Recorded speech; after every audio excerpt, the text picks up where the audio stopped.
All right, everybody, welcome to Pathiki Podcast. I'm here with my friend Julio Richards in Mexico City, and we're going to be talking a little bit about his country today, the culture, and just in general, having a lot of fun and a good conversation. So, Julio, you grew up here, right, Mexico City? I did.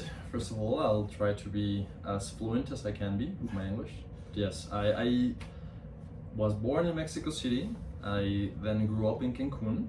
Then I studied and lived in Monterrey for like 6 years. And I've been living and working here for 3 years. So I'm much of an expert here. So, yeah. So you've been all around the country and you've Yeah. lived in different cities. Cool. Yeah. So tell me a little bit about what do you think is unique and fun and different about Mexico and the culture of Mexico that makes it, unique to other Latin American countries or from Spain? Right. What are some of the things that you're really proud of with Mexico?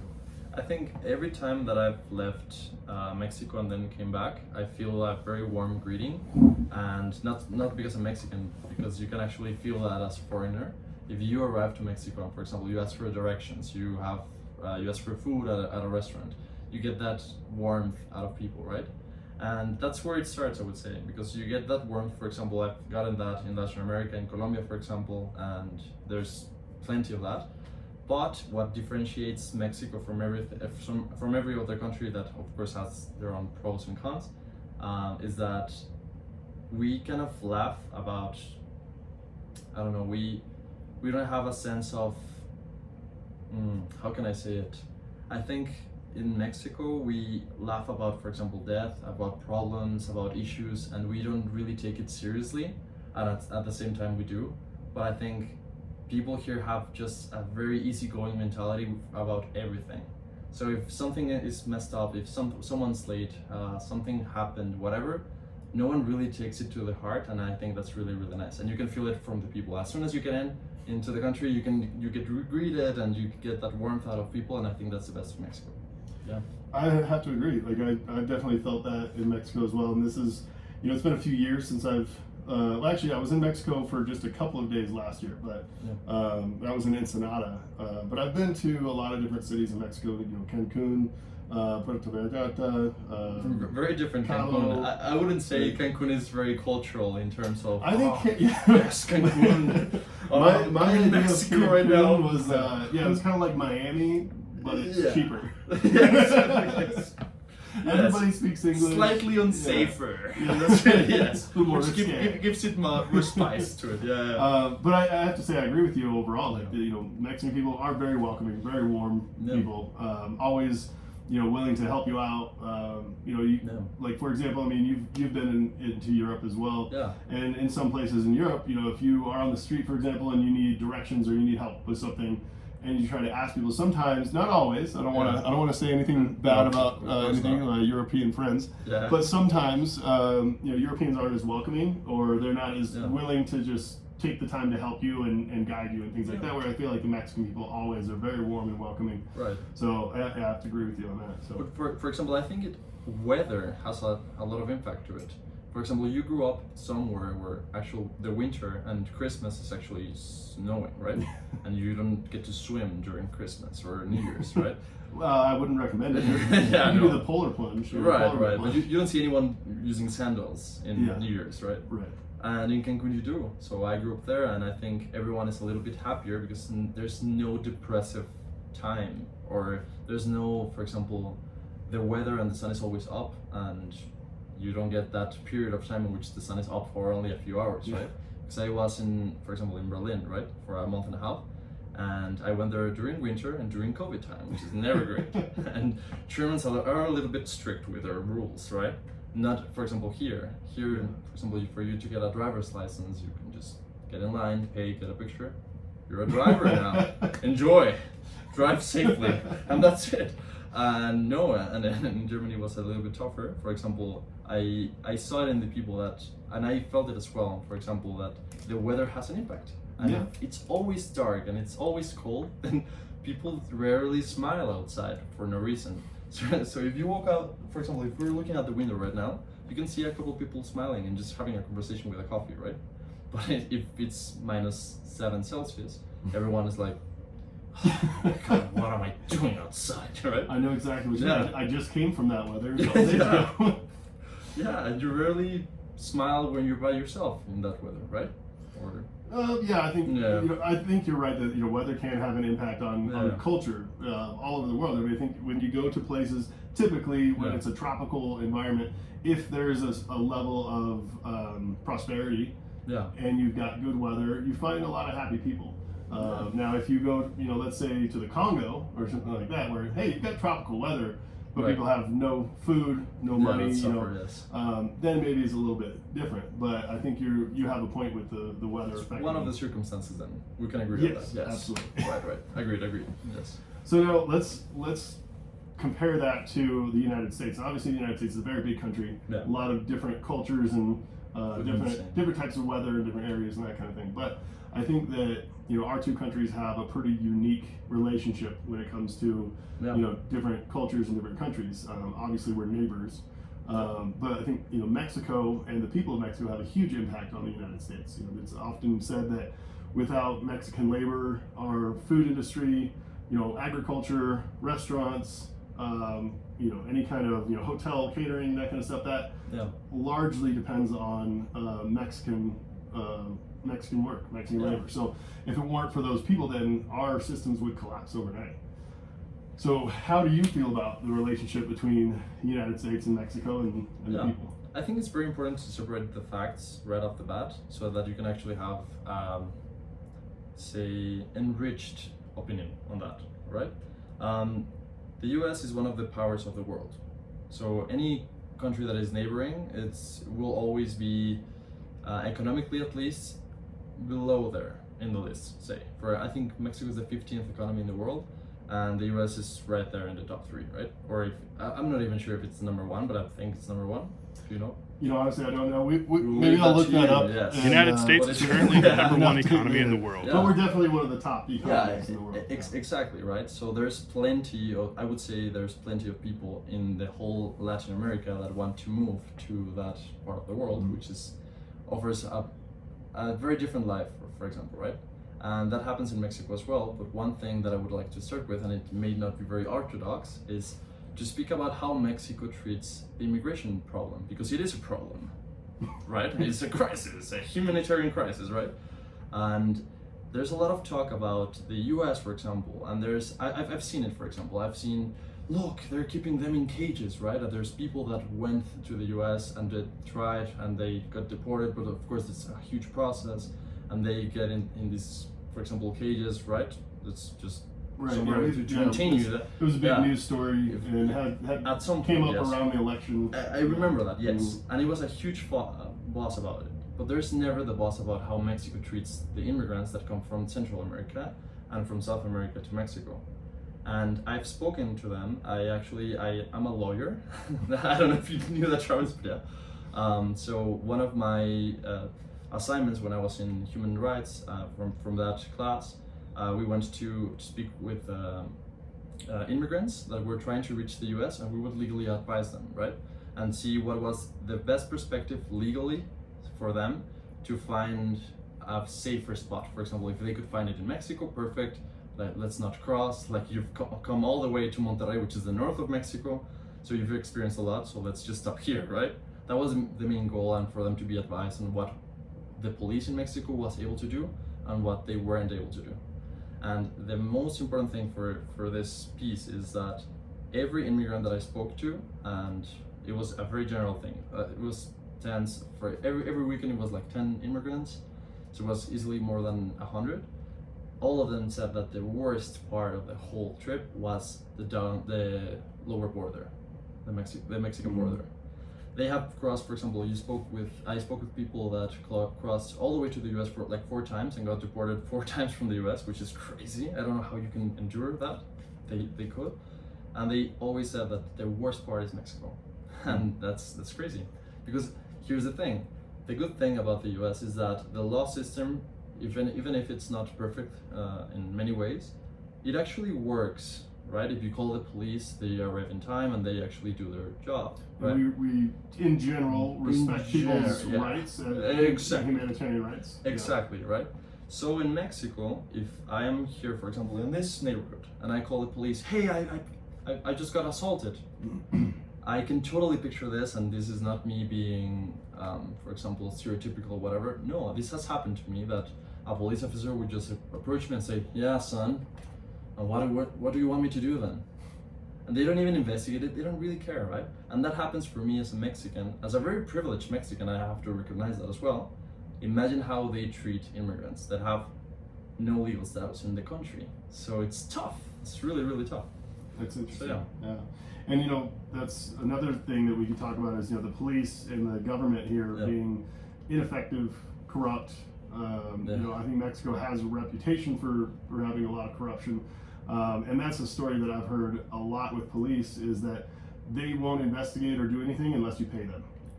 That's the thing, and I have to give it to them as well, and it's not necessarily because they're horrible people, right? Right. It's a horrible system that it's plugged, it's completely overrun, right?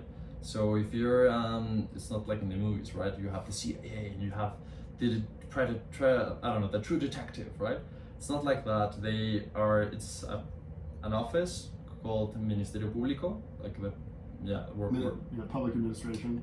The public administration, exactly. And they have files for every case that is open, right? So every agent is severely underpaid, and they have this amount of files. Each millimeter representing a file, and it's like this. So they have to choose and they have to prioritize. And of course, it's also political. So you say Travis. Travis gets kidnapped in Mexico. That would be horrible. Let's touch wood somewhere. Yeah. Not gonna happen. Yeah, not gonna happen, right? You're scaring all my friends. Well, that would be a high-profile case. So, of course, for the embassy and for the state, it would be a priority for them to find you, so that we don't look like shit with our neighbors, right?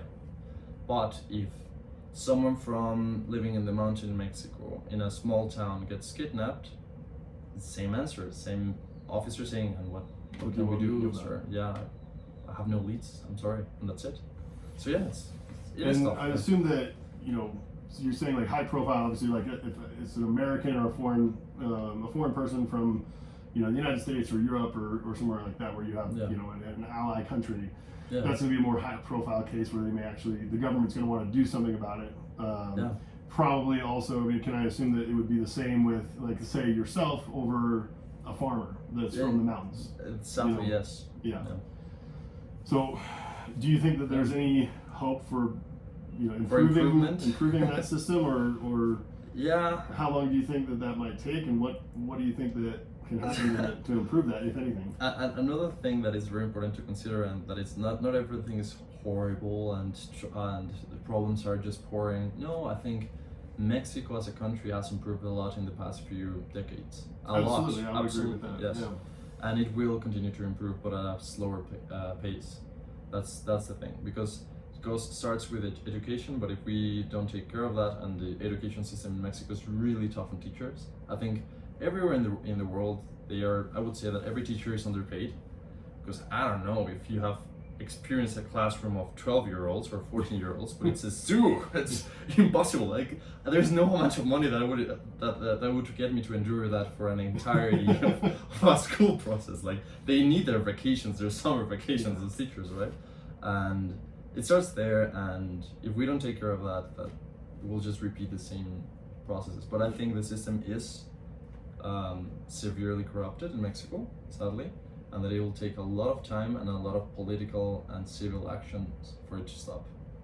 But it has improved, yes. I agree with that. You know, I've been coming to Mexico since I think the first time I was in Mexico, and I was around 12 or 13 years old. And for my teenage years, you know, my family came to Mexico pretty much every year, sometimes twice a year. And then I've personally visited as an adult several times as well. And I do have to say, like, I've seen a lot of improvement in the middle class, and you know, improvement for the overall lives of the Mexican people. So I think that, you know, there is progress being made in Mexico, and I think that, you know, there's hope. Definitely. Yeah. I think you touched on, like, education being one of the keys to change. I mean, I think a lot of Americans would say the same thing about the United States, especially the inner cities. education is a huge problem. And you know, there's been a lot of debate recently about all the money that our country is sending to Ukraine, billions and billions of dollars that we're sending to fund this war in Ukraine. Not that I'm saying that Ukraine doesn't need or deserve help, but at the same time, our own country, our roads are falling apart. We have no transit train systems. You know, it's completely outdated. Our school system is overrun, underfunded. Teachers are underpaid. You know, and that's creating a lot of social problems, especially, like I said, in the inner cities, especially. Right. And so, you know, that's often a solution is education. So Yeah. Agreed. Well, I wanted to parlay that a little bit into, we talked a bit about the corruption, and you know, if you're comfortable with it, let's talk a little bit about the influence that the drug cartels have here. And also, like, they have a huge influence on government as well as police and military. And I've heard it said, now this is more of like TV shows about narcos and that kind of stuff, but that Mexico is essentially controlled by the cartels because the money that comes in and they corrupt the government. Right. Can you just enlighten me a little bit on that, because I've never seen it from a first-hand perspective. So. Yeah, I think it's also taking us back a little bit and just looking at the facts, is that they have plenty of money and resources, right? So same detectives that are underpaid and flooded with cases, right?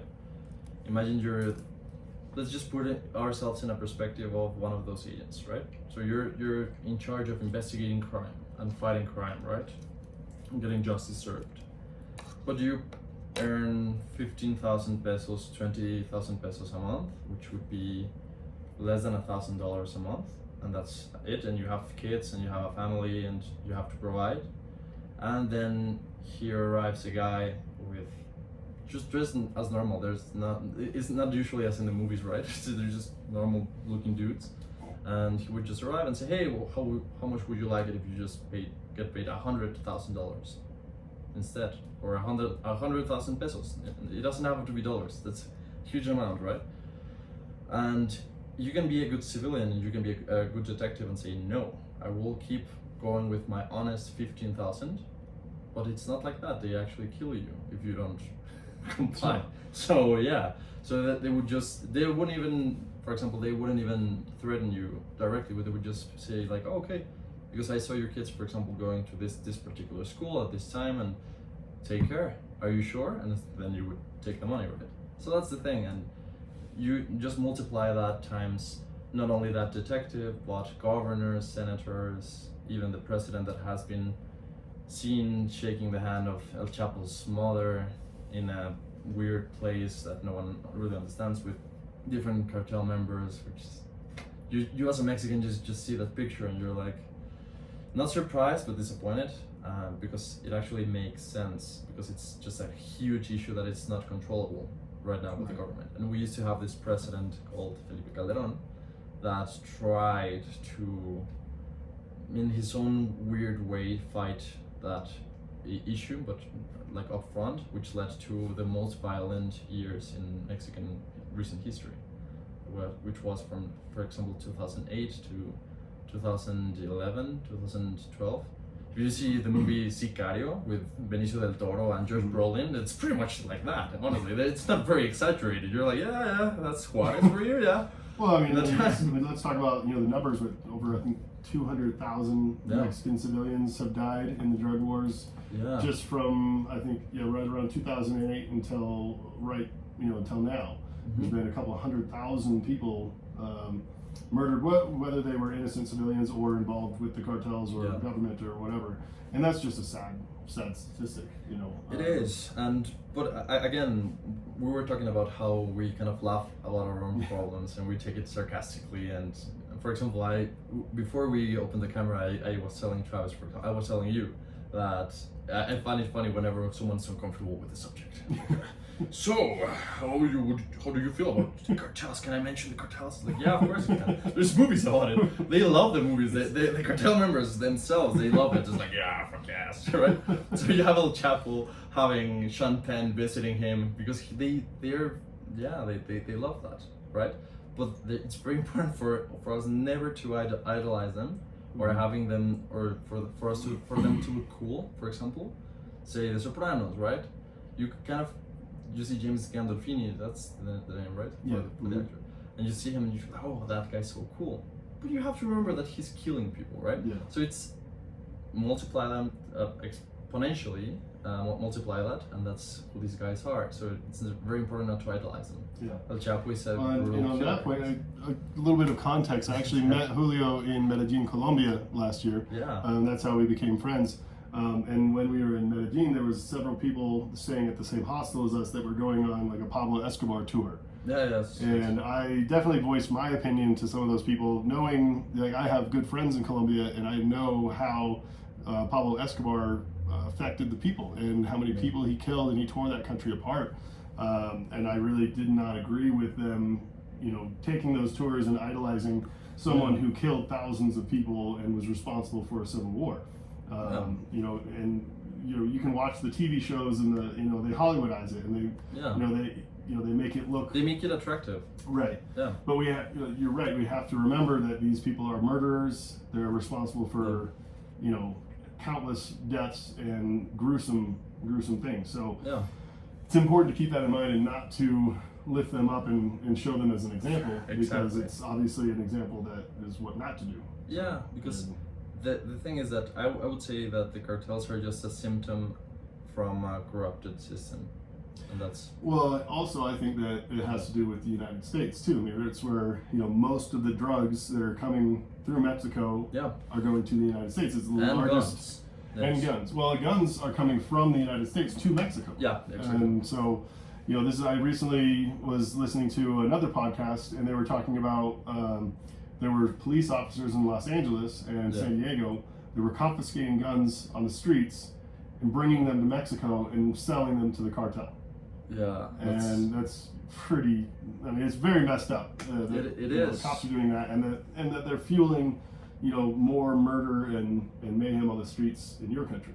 yeah. So obviously, you know, our country is part of the problem because we are the #1 consumers of drugs in the world, and that's what continues to fuel the cartels here and fuel the corruption and things like that. So, you know, it's a complex issue. And you're reaching a very important point that I think that's the most important one. I think it's a problem that we both countries share. Mhm. It's not Mexico's problem that is doing this to the US, or the US's problem that is doing this to Mexico. It's the US and Mexico's problem. It's a shared And, issue, you have yeah. to look at it as a whole. Yes. Yes. We're neighbors. Exactly. Yes. Pretty rough neighborhoods. Exactly. Yes. So all right, let's transition away from the negative things, and let's talk Yeah. about more positive stuff. So I Sounds want to good. focus more on Mexico City. So this is my first time in Mexico City, and I've been absolutely loving my experience here. I've been here for several days now. Me and Julio just went out to lunch before doing this podcast, and we were commenting on the diversity of the city. That there's a lot of Europeans living here. There's a lot of people from other Latin American countries. So there's a lot of diversity in the city, and there's a lot of, you know, beautiful neighborhoods. I feel safe walking down the street. I don't know if I would walk out alone at night, but I've been, like yesterday I went for a walk. I probably walked 4 or 5 miles, never felt in danger, never had any inclination that anything was off. It was just a, you know, nice stroll around a beautiful city. So, I mean, let's talk a little bit more about this city, and you know, it's your home. You obviously are very passionate and love the city here, and you've told me a lot of great things. So tell me a little bit more about Mexico City. Why you think it's such a great place, and what's the best things about it? I think first the weather is amazing. It's always No, this is terrible. Well, See this? I would say that it's the most static weather ever. You get exactly the same throughout the seasons, and it's really, really just nice. You rarely go out and say, oh, horrible weather, ever. You always go out and you're like, oh, perfect, another great day. And I think that makes a huge part of it. And the amount of diversity here, as you mentioned, is just never ending. I lived in Cancun and in Monterrey, right? Both are Mexico, both are really different other than Mexico City. And the difference is that whenever I want to try something new, whenever I want to get a little bit more culture in me and find out something different, I can always do that in the same place, which is crazy. It's 20 million people. It's just it's mind baffling. honestly. 20 million, 20 million people people. in the same place. And let's put some Yes. context in that. Like, you know, how many people? Do you know what the population of New York City is? I have no clue, but for example, Cancun is 2 million. Right. I think with tourists. I think that New York. Now, I'll have to fact check this, and maybe I have to update and edit this later. But Yeah. I think New York is somewhere around like 10 to 14 million.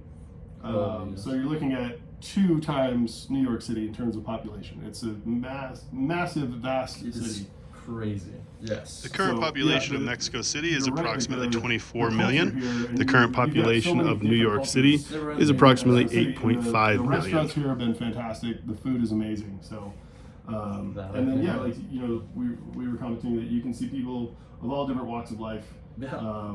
everywhere in this city, and so it's not just Mexican people. You know, Yeah. it's people from all over the world, which I think is really great. It also brings a lot of you know, a lot of diversity in your food. And the types of experiences you can have, you can do it all right here in Yeah. the city. I find it funny, for example, if you go to the Lucha Libre, Mhm. you'll be sitting down along with a lot of Europeans and people from the US. You're like, oh wow, okay, this is different, right? It became a touristy attraction, which used to be only for Mexican citizens for them for entertainment, and that's it, right? And now everything is. I'm starting to look at different cultures enjoying the city, and I absolutely adore it, right? There's a little bit of backlash socially. For example, they're saying that rents are going high and whatnot. Gentrification for you, right? Right. But I think if there's a way to control that, which is I think it's just super tough. I think it's most important for you to just look at the bright sides of it, and it's just a huge city. And in every huge city, for example, if you go to New York, you won't see only U.S. citizens. Yes. That's one of the most diverse cities that I've ever been in, honestly, right? And I think that's a good thing, and that's what makes New York great, right? And I think Mexico is growing like richer and richer in culture because of all the amount of people that is willing to live here, because they're realizing that they're like, okay, wait, I'm paying half of what I am paying for example, in my own house, right?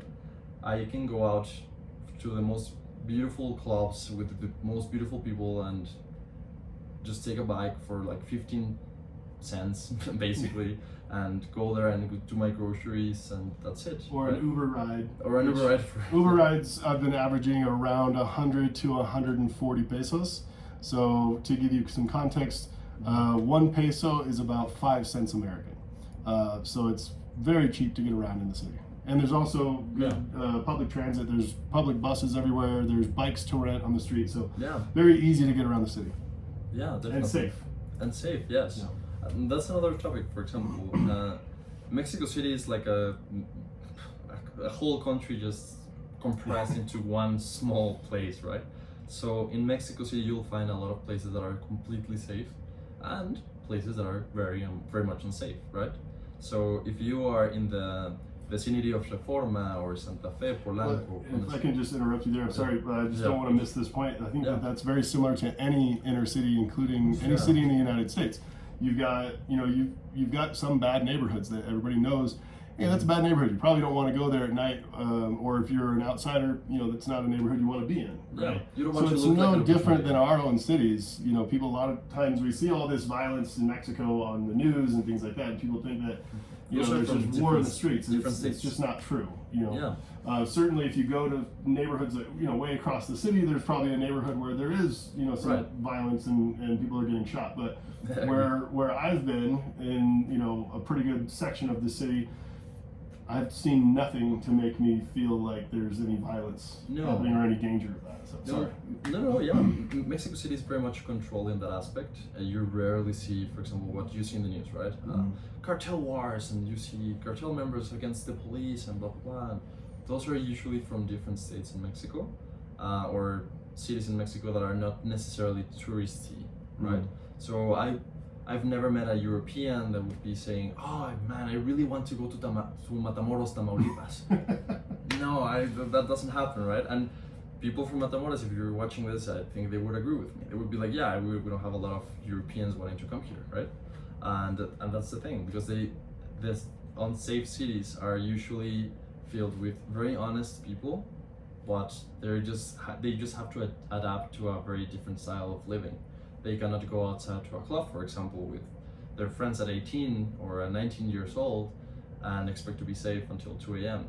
There's even clubs that close at 11 p.m. because of safety. They're just like, we don't want to be prone for disaster, right? Right. And that's not the case in Mexico City. It's just Mexico City's issues are not necessarily what you see in the news. Mexico City's issues are the issues that any capital or large city in the world has. Just overpopulated. There's a lot of people just thinking about themselves, and if you're by yourself in a dark alley, things can happen, as it could happen in Chicago, right? Yeah. Yeah. Yeah. Cool. So I want to talk a little bit more about, as visitors are coming here, it's more attractive. Yeah. The word is out, or it's getting out. Maybe we're going to help a little bit more. I don't know how. Do you have any idea of why or how? The word is out, right? But is there a video or anything? Because honestly, I've never seen this increase. This is crazy. I think that people are just they're starting to understand that Mexico is safer. It is beautiful. It's a great country. It is relatively cheap, so your money goes a long ways. If you get American dollars or euros, go a long way here. Definitely. And it is safe, and it is fun, and it's beautiful, and there's beautiful, good people here. And I think that people are just starting to learn more about it, and I think that we're going to spread the word a little bit more and help let people know that this is a great place. So it is. Hope it doesn't ruin it for you. No, not at all. I think it enriches it. Now, if we're talking to people viewing this video that are thinking about visiting Mexico City, if they're Americans or Europeans or from anywhere else in the world, what would you say? Say I'm here visiting alone. I travel alone quite a bit, and I'm pretty good at making friends. Obviously, I've met you. I've met other people here. But for some people, it may not be as easy, or maybe more intimidating to come to such a large city, and try to figure out where to go. What to eat. How to approach the Mexican people to try to make friends. Right. What advice would you have for those people coming here for their first time? And how they would approach that situation? I think I'm really proud of my paisanos, meaning people from Mexico, and I think that anyone who would just learn a sentence in Spanish, broken Spanish, it can be the worst Spanish that I've ever heard in my life, but if you just know how to ask, hey, do you have any recommendations, or hey, I'm sorry, I don't know how to speak the Spanish, could you please help me, you will find 9 out of 10 times people that will be willing with their broken English to help you and to try to figure out and to get to know a little bit about you. So if you come here and you'll know a little bit of Spanish, and even if you don't, and for example, dating scene would be super interesting right off the bat, because we're very curious, and I think I share that with every Mexican, that I think that there's not a conservative way of seeing it, like, oh, that's a foreigner.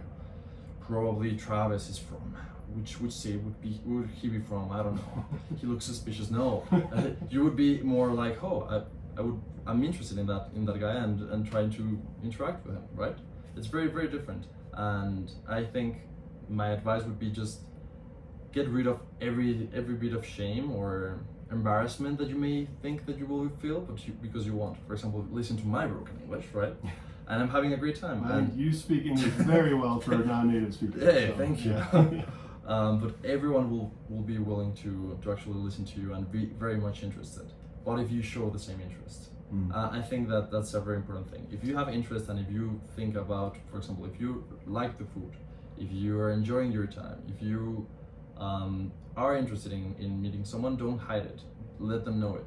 Let them know about it, because if not, you may come across as, oh, I'm just here because it's cheaper and I'm not really interested, but hey, listen about me, right? That would be my only no-go, but I think that as long as you ask and as long as you show a little bit of interest, everyone will be interested in you, and good times will just come. I think that's great advice, and that's advice that I've often given to people when they ask me about travel. I always recommend try to learn some of the language.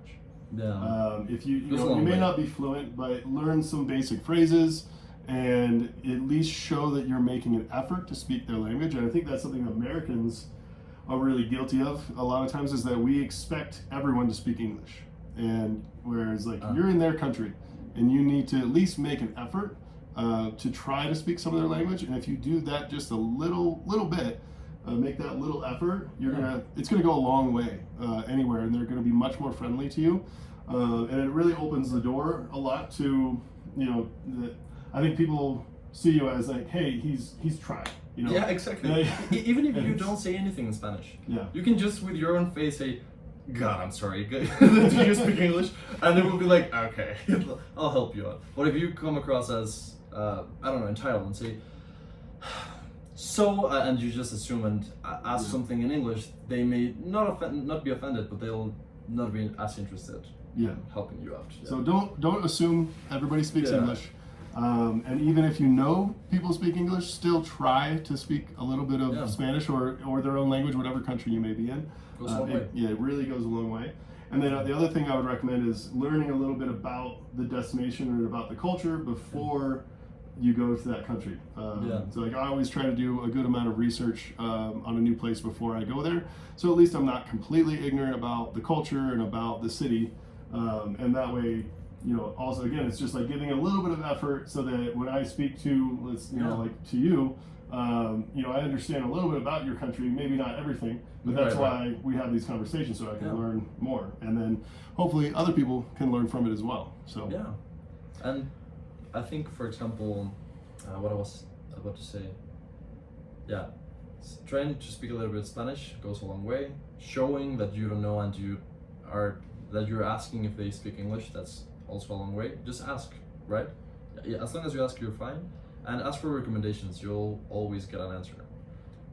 If you ask someone like, hey, what's your favorite taco place? You'll get 15 different answers from 15 different people, but the 15 places will be amazing, so you should definitely try. So on that note, I wanted to ask you, like, without ruining your favorite places, can you tell us a little bit, like, favorite place to eat, or like favorite restaurant, like maybe favorite tacos, or maybe favorite sit-down restaurant, favorite street food, and where would you recommend for, like, say, nightlife, and what would you say is like a can't miss thing if you come in Mexico City, that's something that you don't want to miss? Okay, so I'll focus here. First, my favorite taco places they don't even have names. They're really underground street food tacos, but they're amazing. They're right in front of my work and it's not a touristy place. So this is not serving anyone any purpose. But if you're in the city, Taqueria Orinoco, great tacos, expensive. I think any Mexican watching this will be like, oh, of course you have to say Orinoco. Those are super fresa tacos, super fancy and expensive. They're good. They're good. They're just good. Okay, so for the best fancy tacos, is it Orinoso? Or Orinoco. Orinoco. Yeah, okay, it's weird because you have that environment with the metal tables and chairs, and it's almost like you're paying for extra money for a very expensive taco so that you can sit in an actual not very fancy place, but at the same time it's fancy. It's kind of weird. So you're paying for the experience. You don't know, it's plenty of Mexicans, but I just think it's super good. It's worth it. And go then there, be tacos annoying. Pastor, pretty much. I mean, I've eaten plenty of tacos on the street since I've been here, and I've been to several different street stands. They're all good. Hard for me to say that one was the best or the worst, because they were all pretty good. Some of them are a little serve things a little bit different. Tacos Pastor is very popular, but that's not the only type of street tacos. I think so pretty much if you find street tacos or tacos Pastor, they're gonna be good most times. Yes. Now let's talk about nightlife. Like, nightlife. For foreigners coming here, now I'm getting to the age now where nightclubs and that kind of stuff don't attract me as much anymore, but definitely when I was younger, I like to go to nightclubs wherever I traveled. Okay. And then also just like sit down bars, things like that. I did show, if you guys are on my Instagram, the Hanky Panky is kind of a speakeasy type of place. They do specialty cocktails. That was fantastic. I highly recommend that. Yeah. But what would be your recommendations for somebody for nightlife? I have my top 5 and they're very different. But I much rather go to a club that you can actually just meet people and not necessarily sit down with a bottle service and everything. And I find that kind of annoying. I used to enjoy that when I was like 19 and I felt like I was a big shot, but no, now I just want to go to the bar, grab a beer and meet people, right? Yeah, and that's my style. So, best nightclub would be Café Paraíso. It's a very tough bouncer outside, that's the thing. He's called Pequeño, and he's not little. He's huge. It's like Little John. He can, right? he can kick my ass, yeah. Definitely, with one hand. So I'm just very polite with him, right? So if you go there often, or if you're just dressed for the occasion, they will most likely just let you in. But you have to be always, in Mexico City, you have to be prepared. If you're not from here, and you're not a usual at nightclubs, always have a plan A, a plan B, and a plan C, because there's there's a good chance that you will get denied by a bouncer, which is perfectly understandable because there are small places, right? So, Café Paraíso, great place. It's cumbia, but with electronic music combined. It's really weird, but it's really, really cool, and you get to see a lot of locals as well, which is always nice. Then Departamento. Departamento is my go-to for anyone that is foreigner, especially if you speak English or French or German, whatever. I think that's the best one for you because there's a lot of foreigners and a lot of locals at the same place, and it's 3 stories, right? So you have the first one that is a lounge in Departamento, and then you have the main one which is in the middle, which is the 2nd floor, and it's techno music in a very, very nice environment, very dark, so you can make bad decisions as well. And, yeah. Nobody comes to Mexico to make bad decisions. No. and there's 2 bars, really, really, really nice, really inexpensive to get a beer. It's like $3 for a beer, so it's really, really nice. $3 US? US, yeah. And then you would go all the way to the 3rd floor where you can actually meet people and speak, right? Because the music is not so loud. It's like a terrace. More of a lounge area. Exactly. So you get the experience of speaking, getting to know each other. For example, I don't know, if you're dating someone or if you're just with a group of friends, you get to actually share something instead of just, what? What? And that's it, right? You actually get to share something and have a meaningful night and then just go down and dance to the techno, which is great. So it's Café Paraíso, Departamento, and So it's Café Paraíso, yes, Departamento, yes, and the 3rd one would be Funk Club. Yes, that's a very different environment. That's not for you to meet people. That's more for you to go there with someone that you enjoy spending time with and enjoy the music. It's a very immersive feel. Is it live music or is live? it It's live. They have different DJs coming in. So DJs. But that's a huge venue, for example, from DJs from Barcelona, from Berlin. They come all the way to Mexico and they play in funk. And so if you get your tickets in Instagram, for example, I think there's a link and you can get your tickets for like, what is it, $20? So that's fair, very cheap yes. for seeing a good DJ. Definitely, and you should definitely do that because if you arrive at the spot, you can easily pay $50 or $40, which is not great. And I have sadly paid for that because I was not prepared. I was like, oh, I'm already here, and then it kind of ruins your night. You're like, great music, it's expensive music, right? But yeah, if you pay in advance, it's really, really nice. It's really worth it. And the rest for me are more bars in which you can actually speak. You visited the Hanky Panky, congratulations, sir. It's a really good one. There's another one called Shaman with an X, Shaman, and it's really good. It's also a speakeasy and they have live music as well. But they have the perfect combination of live music, but you can also still listen to each other, which is really, really good. And the last but not least would be there's this one. I hope that it improved, but I stopped attending for like a few months because my wallet was stolen there. So great, yeah. So if you go there, great place for you to meet locals, but just be careful with your stuff. That would be Phoenix in Condesa. Phoenix. Yeah, that's a nightclub. That's a more mainstream nightclub with your bottle service and whatnot. But the music is usually cool and. Hold on a second. I'm going to pause here real quick because I want to give a shout out to my friend Yumi. He invited me to his place last night. I want to make sure I get the name of it right, so I'm just going to pause real quick so I can make sure. And we're back. So the name of Yumi's place is Casa Prunes, and it's a beautiful bar. It's open air, and the building is a historic building that wraps around, and it's got 2 different bars.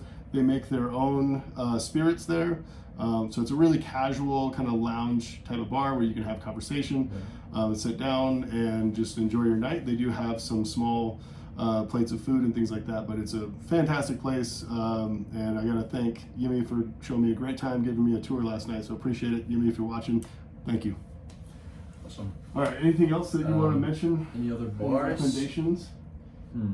For food, I recommend the tacos that we visited. Chetito. Chetito is where we went for lunch. Fantastic, really good stuff. I will be posting some pictures of that on Instagram as well. Yeah, signature tacos. I would call them. They're not really street food. No, it's Right.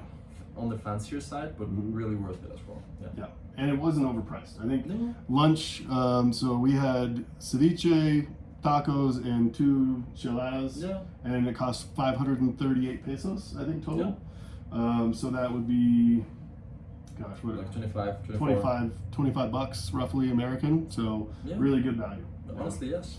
All right, so I think we're going to wrap it up here. Julio, is there anything else that you want to mention about your country, about your city, before we wrap it up? I would only say that please come visit and that you're always welcome, despite whatever you see in the news that is just weird about Mexico as a whole, or as how we're taking in people that are foreigners. You're always welcome. Listen to the people, not to the news, and that's it. Yes. That's my only advice. I'm the people, but in general. All right, But yeah. well, Julio, thank you so much for doing this with me. I Awesome. really appreciate your time, man. Awesome. It's been good seeing you again, and I look Likewise. forward to more Yeah. friendship and time spent together in the future, maybe here or in other places. I agreed. All right, Likewise. appreciate it, man. Awesome, man. Thanks. Hey, and so everybody, if you enjoyed this video, look out for more videos coming from Pathiki Travel, pathiki.com. That's PATHIKI.com.